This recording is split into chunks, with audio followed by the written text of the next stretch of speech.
at a millage rate that in essence would help to support and sustain the general fund budget. So whatever that number is, we will of course get to that point.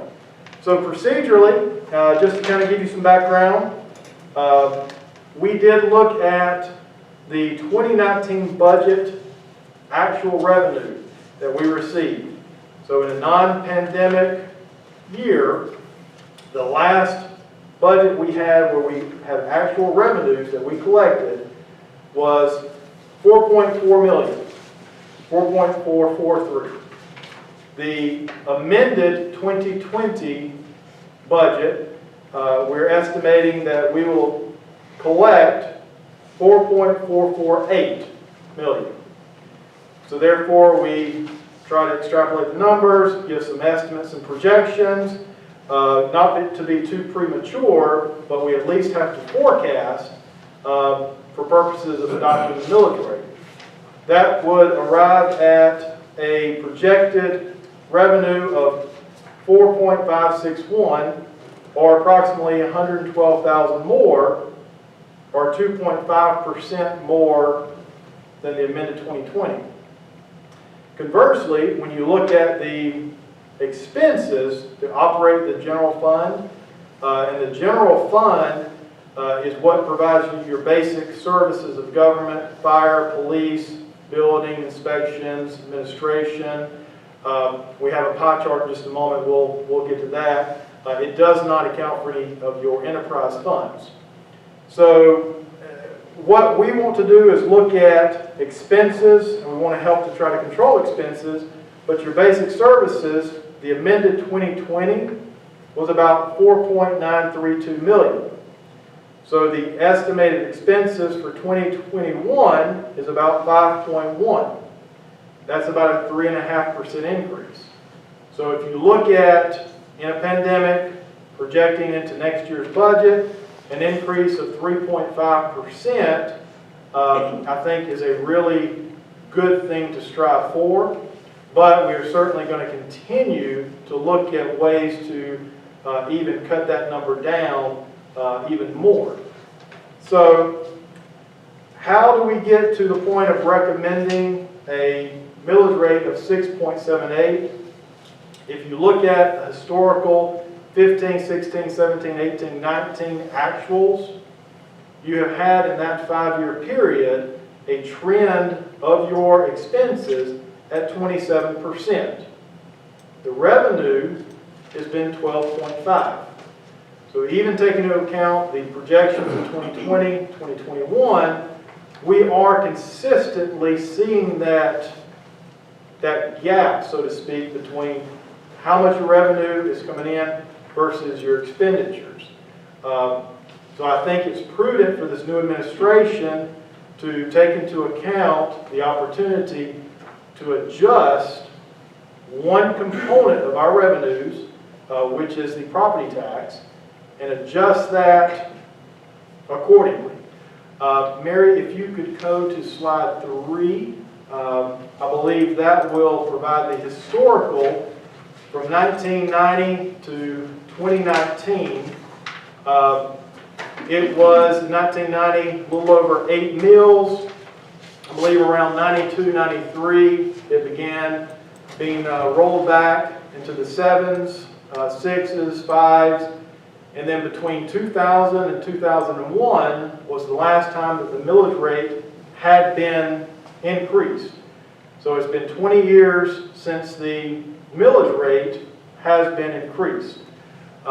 Therefore, not to compare us to other governmental entities, but you do have the school board, school taxes, county taxes that are provided for reference as well. There's a little more deviation in those years, I think, based upon market conditions and needs, that I think the trend for Jasper has been a reduction or a rollback, or even a steady for a number of years. And so now we're at the juncture that I believe the gap has widened to a point that we are now needing to take some corrective measures. So the main thing that most people are concerned with is what are the implications for the property owners, the taxpayers for the city of Jasper. This is not for the unincorporated part of Pickens County. It's not dealing with the school taxes. It's just the city of taxes. If you could go to the next slide, I believe, and the handout that was referenced, the green column is the approximate cost or what your tax bill is for the city.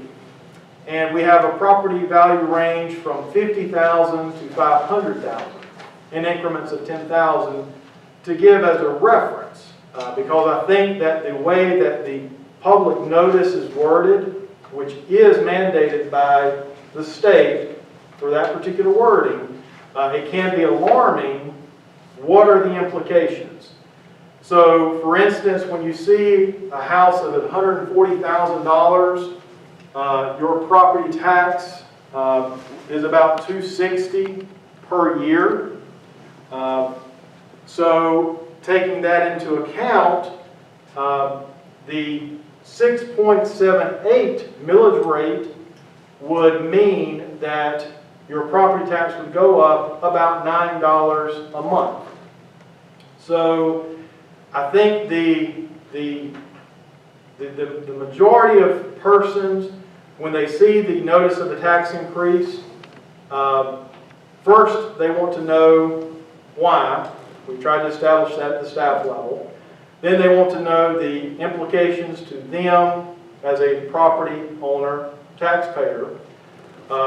The $250,000 valuation, that it's not something that was sold by someone you know down the street. It's what your value of your property is that's appraised through the county. So the county does an appraisal of properties throughout. That's how the tax digest is generated. And so you'd have to look and see what is your county appraised value. The $250 would, I believe, indicate about a $17 or so increase per month. If you want to take it to the kind of the most extreme, so to speak, or one of the higher valuations we have on here of $500,000, that would indicate about a $35 per month increase at a 6.78 mil, or about $425 per year increase. So by and large, the idea behind advertising the 6.78 is to bridge the gap between the deficit. It is to try to make the general fund as self-sustaining as possible so that we move forward, we can try to mitigate any need of augmenting the general fund with enterprise funds, which is an acceptable practice, but we always want to try to do the best we can do and to demonstrate what the true cost is of providing these services. And I believe the next slide will begin providing an expenditure report. And once again, this is not even really, we don't get into the budget process until around October 20th, 22nd. But it's important to know that of the general fund expenditures, you have about 57% that is required for public safety. 32% police department, 25% fire department. So this is the estimated 2021 expenditure of approximately $5.1 million. In expenditures, 57% would be in public safety. And to put it in historical context, in about 2015, you have a situation where the proportion of police was 30% to the general fund, fire 25%. So we are being consistent in terms of proportionate, trying to at least maintain that same level of service. It hasn't really deviated beyond a couple of percentage points. And I believe that when we start finalizing the numbers, it's going to reflect probably a 30% and 25% respectively. So over a 6-year period, that means we've been able to continue providing the same level of service. If you look at those two departments, you'll notice that of the 32%, you could say, well, we need to continue to find cost-cutting measures. And 84% of their budget is in salary and benefits. 85% for the fire department, salary and benefits. The reason I bring that up is I've been here about 1.5 years, and I do recall last year there had been some, I guess, discussion about how we need to address pay and/or helping to add numbers to those departments to enhance the service. What this administration is considering at this moment would not address those needs. So I just wanted to make sure that was clarified, that this would not give us the ability to add any personnel or to increase pay. So if you look on the next slide, it is the projected revenue for 2021. We have about 29% that the general fund is funded through property tax. So there's about 70% of our general fund that is sourced from other means of revenue. Now that is a good thing. You want to be diverse in your revenue sources. You don't want to put all your eggs in one basket. However, we don't have, as a local body, a lot of control over some of those revenue sources. The millage rate is one source that we do have the ability to recognize that when you are, not to use the pandemic, but the pandemic does provide a certain level of uncertainty, we can adjust it and then educate our property owners as to the need for adjusting in order to help maintain the level of service that we are currently providing.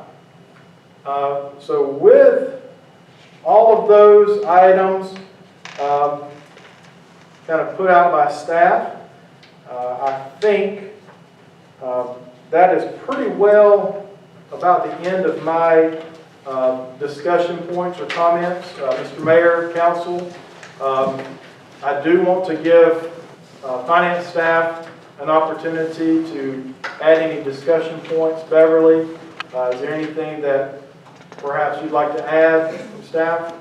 The only thing that I would want to stress to the public, anybody watching, following this on Facebook, the City of Jasper property tax does not include county and school board. It's just the city tax. And the value of your property can be found on the Pickens Tax Assessor website. You can search by your address to see what your value is for 2020. You can take that value, compare it to the sheet that we've provided to give you an estimate, and that sheet does not include any tax exemptions. It's just a rough estimate to give you an indication of how much your tax bill will change by year and by month. Thank you. And Mr. Mayor, with that, I kind of suspend any additional discussions. Lindsay? Lindsay? I'm good, thank you. Okay, and at this time we would thank you for the presentation, thank you all for the information, and thank you for being here. So at this time we would open up our discussion to listen to anyone in our room or online that would like to say something, and we'll start with those who are here. So, ma'am, if you would like to say something, then please feel free to do so. Yes, my name's Susan Horton. Moved here around 10 years ago. We actually moved our business and our residence here. So we have 2 properties in the city. So I guess I felt like I'm representing the businesses here as well as the homeowners, so I'm hoping I am. So I understand you hadn't had a rate increase, but I guess that's what's kind of shocking people is like, well, I'm here, if I own my business location and I own a home here in the city of Jasper. So they're going to increase both of them. And we're the only income. I don't rent it out. We work our business. So having an increase on both, because this would affect both, is just a little, that's why it doesn't sound like much per month, but when you have to write that check at the end of the year, for your business and for my home, because both of them are located here, I'm very, very happy to be here. We want to be in where we work and live. So just asking y'all to take that into consideration as well. Because there's a lot of people that work here, own their business, own their location, and own a home here. So I know it's 2 different properties, but it's the same income. Yes, ma'am. And so that's all I had to say. Thank you for listening. Thank you very much for your input. And we will also extend that. Thank you. And do we have anybody waiting in the lobby? Hold on, I had some audio issues, but it's working again.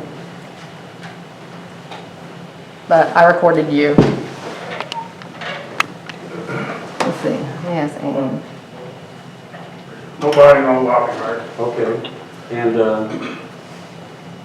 Mary, do we have someone online that we could give a chance? you want me to unmute everybody? Let's see.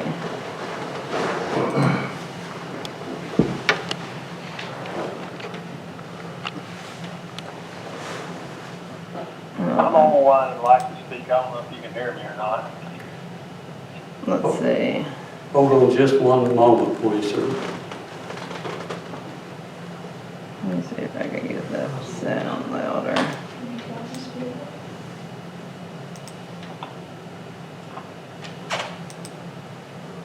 Oh, hold on. All right, speak now, David. Let's see. Can you hear me? Yes, thank you. Okay. Sorry about Can you that. hear me? Okay, go ahead. Hey, yeah, Mayor, this is David Shouse from City Council. I just wanted to pass on something that I haven't heard addressed through these public comments. I appreciate you guys having these, giving us the opportunity as the public to give some input. As you know, I have a lot of rental properties around the city, the majority of them commercial. And our leases are based upon triple net leases, the majority of them from local grocery stores to manufacturers. And we're hearing a lot of feedback from them, as you know, through the triple net leases. Those renters, those tenants do pay those taxes. And some of those numbers that we're seeing on the residential side, we're using $200,000 and $300,000 to compare, aren't near the amount that some of these businesses are going to get through these pass-throughs when you look at the shopping centers and things like that. So I'd just like to ask the council and the mayor to certainly consider, when we're raising these millage rates, it's not just residential that we're affecting. We're affecting some of these businesses that are already struggling with COVID and lack of income, things like that. And I don't know if it's appropriate to ask or not, but I would like to ask the council and the mayor. I do understand that the city of Jasper owns a lot of properties, some vacant lots and such, and has anything been explored maybe to get rid of some of that excess property that's not got immediate plans to maybe alleviate some of this need for additional income through taxes? So, Mr. Shouse, do you have anything further? I want to thank you for the comments you have made to us. Do you have anything further at this time to say? No, sir. That was it. All right, great. Thank you so much. And Mary, do you have someone else that would like to speak to us? Let's see.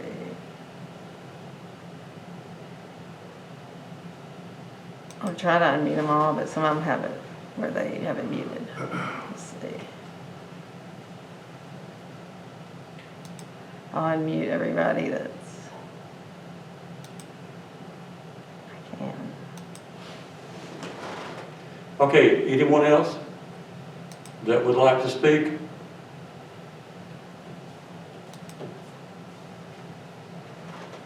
muted and all of them. Okay, if not, then we will move on to our next session, which is adjournment. So, council, I will entertain a motion that we adjourn this meeting. So moved. And a second, please. Second. A motion and a second to adjourn. All in favor, please say aye. Aye. Opposed, same. Motion carries. We are adjourned, and thank you so much for coming in.